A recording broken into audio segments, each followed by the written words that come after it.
Hey, so just gonna say a little anecdote from the other day.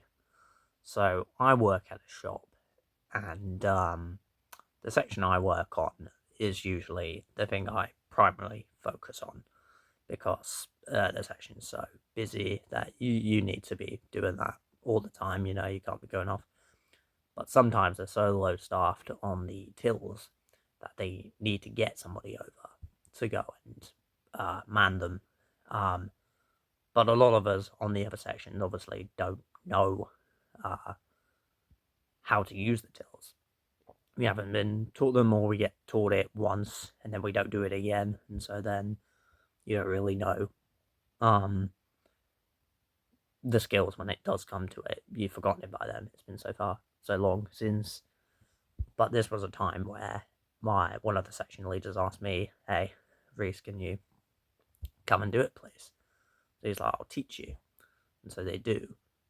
That's alright. I'm picking up the skills. I'm not fast by any estimation. I'm taking my time because I want to make sure I'm getting it all right. I don't want to miss any, I don't want to overcharge someone, put something through twice, whatever, and then, and then they've paid it twice or whatever.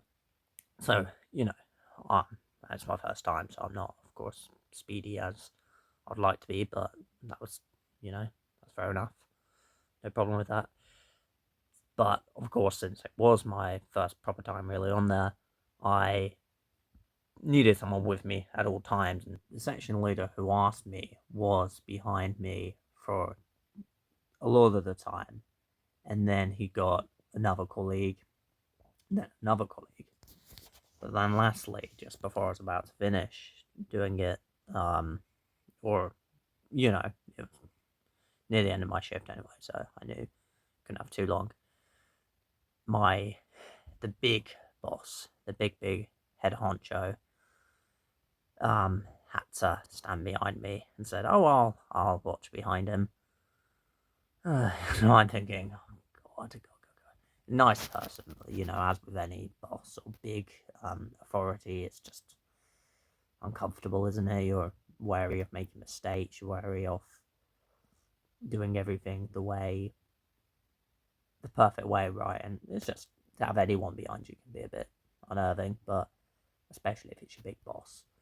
So that was a bit like, oh God, okay, but I just did it. I just did what I needed to do. The skills I had picked up in that space of time.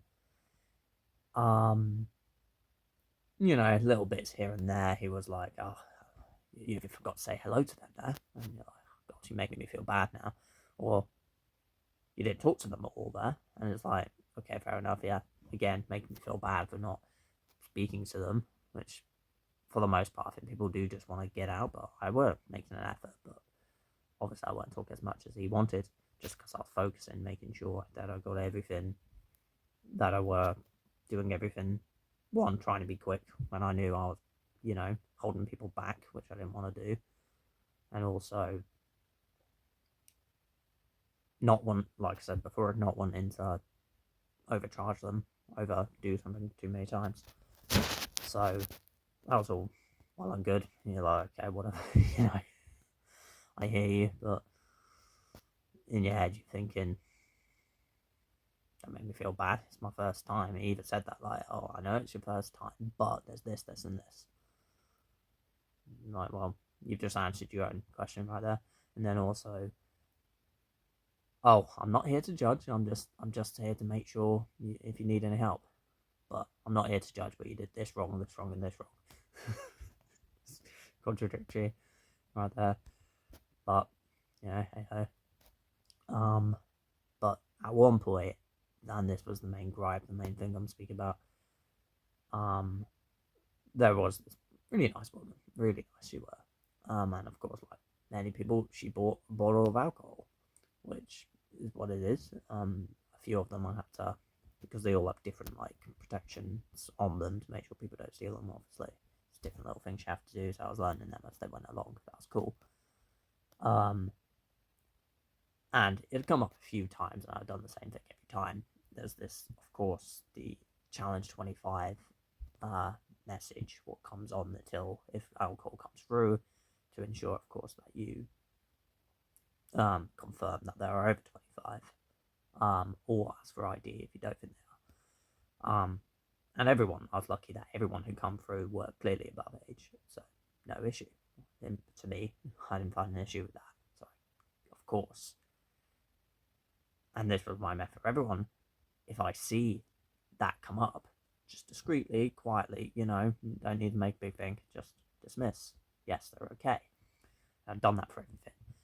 But since the boss was behind me, of course, he had to chirp up, he had to say something. Chirp up, but he had to say something. You happy? I just dismissed it. He went, you happy? Yeah? You happy with that? And I'm just thinking, come on, I'm trying to be discreet here. I mean, lovely woman. She was really patient with me, so I felt bad anyway. Um, really patient with me, really nice, really polite and friendly, lovely woman. The last thing I want to do is offend someone by, immediately, knowing that they're over 25. But I just, from my judgment, I could tell that they were, they were with their older mum. So, they had to be, fairly over 25. And they just were. But obviously, I wasn't going to make a big thing about that. I didn't think that there was any point in making a big thing about that, Yes, she was, but I'm I'm not going to make a big song and dance about that. I'm not going to make her feel bad. Like, yes, yes, you are definitely over 25, aren't you? So here we are. No, I was going to discreetly dismiss it without her knowing, really, or really it being anything which anyone would really notice. But of course, you had to dig into that. You're happy with that? You're happy? I'm just like, come on, poor woman. I'm just trying to do her shopping. She don't need to be insulted. I'm not trying to insult her. I'm just trying to do the job, and that's a minor hindrance, which I just think, you know, could offend someone, casually offend, not even intentionally, but just casually offend someone if you are to, even mention it. I just thought, come on, bit of tact here. I've had a few of these, though it's clear I'm not, you know, it's not something which I want to push, and yeah, not good. So yeah, I went away thinking, been a bit embarrassed, and also just one asshole, you know. And a little secret, I'm one of the only people who likes him there, so it's a bit like, oh, now you're gonna piss off the person who, one of the people who likes you, you know. I always thought like, okay, it's a bit strong, but he's a boss, so he's gonna be, of course, protective of things. So no hard feelings, but things like that, it's just like, come on, don't make me feel like that. Don't put me in an awkward position. That's unnecessary to really go into. But hey, that was that. So